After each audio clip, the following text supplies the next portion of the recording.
فلک ہے روشن وہ شمس تشریف لا رہے ہیں،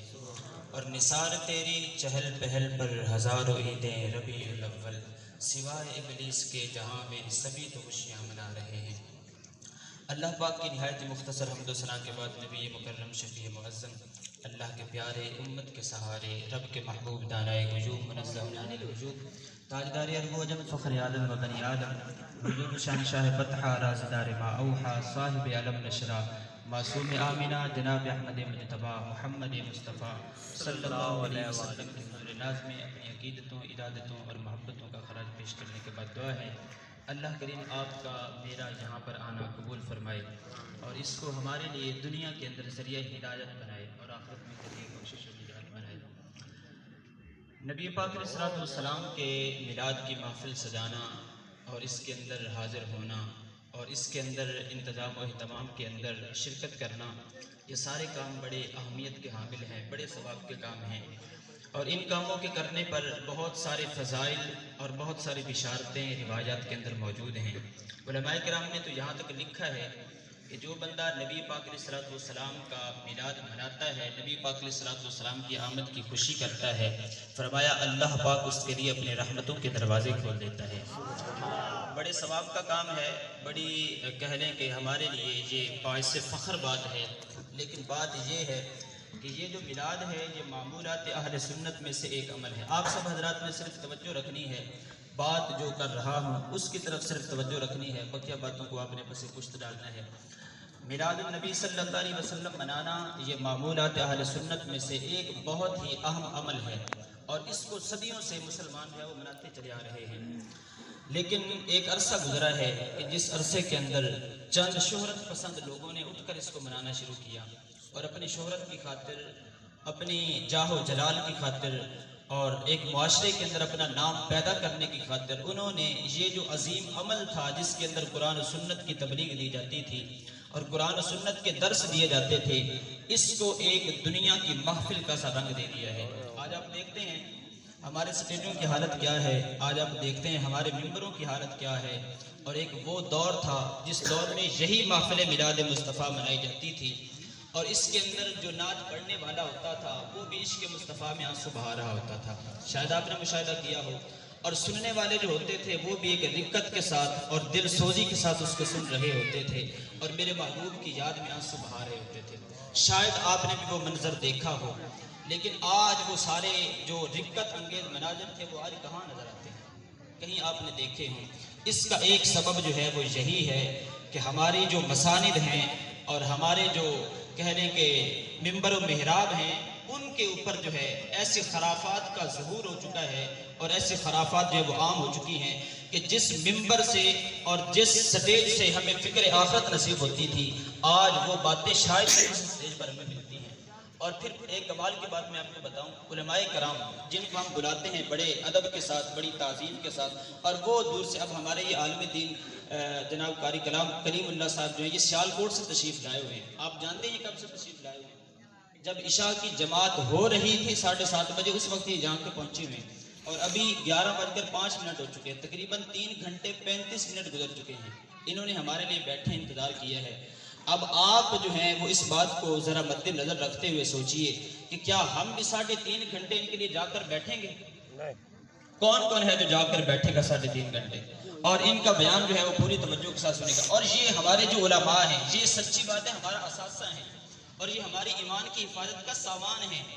اگر یہ علماء نہ ہوتے تو آج ہم کہاں ہوتے؟ اس لیے کہ علماء کرام کو فرمایا گیا العلماء ورثۃ الانبیاء، فرمایا کہ یہ جو علماء ہیں یہ انبیاء کے وارث ہیں۔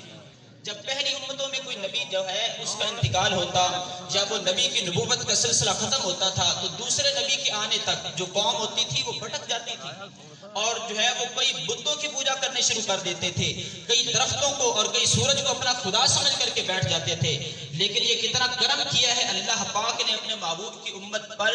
کہ اپنے محبوب کے جانے کے بعد بھی علماء کو اپنے محبوب کا وارث بنا دیا ہے۔ اور یہ جو علماء ہیں، یہ علماء یہ ہمارے عقائد کی جو ہے وہ اصلاح کرتے ہیں، ہمارے اعمال کی اصلاح کرتے ہیں، اور ہمارے نفس کی اصلاح فرماتے ہیں۔ لیکن افسوس یہ ہے کہ آج کے اس دور میں ہم نے علماء سے رخ موڑا ہوا ہے۔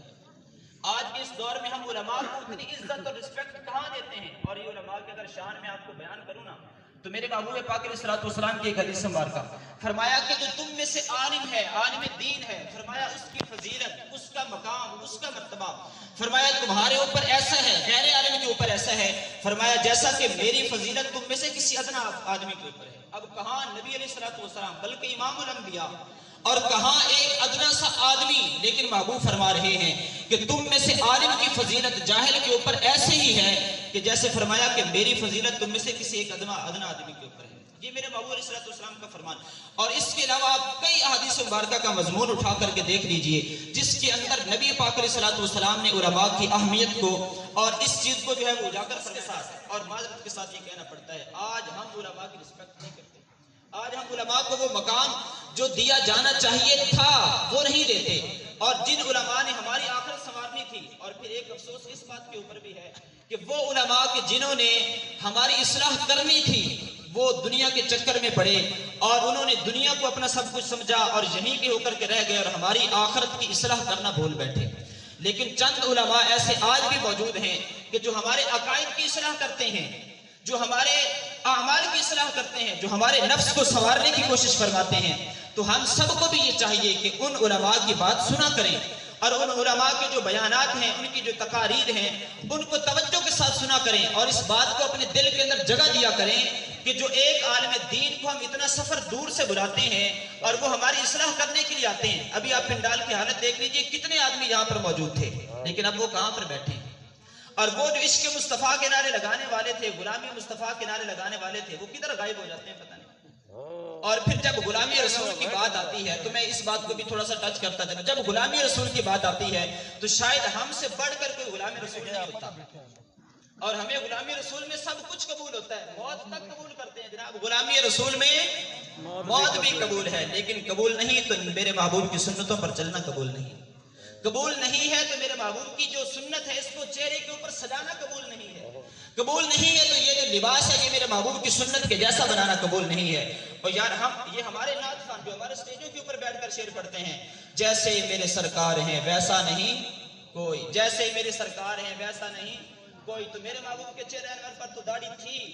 جو ثنا خان یہاں اسٹیج کے اوپر بیٹھ کر کھڑا ہو کر بڑے جو ہے وہ ذوق کے ساتھ اور لوگوں کے ہاتھ اٹھوا کر وہ شعر پڑھ رہا ہوتا ہے، اس سے اتنا سوال تو ہمارا کرنا بنتا ہے نا کہ اگر میرے محبوب کے جیسا کوئی نہیں ہے تو کم از کم ہم جو ایک معاشرے کے سامنے ایک آئیڈیل بن کر اس کے سامنے ایک محبوب کی تصویر بن کر کے کھڑے ہوئے ہیں، کم از کم مجھے اپنا ظاہر تو محبوب کی ظاہر کے جیسا بنا لینا چاہیے۔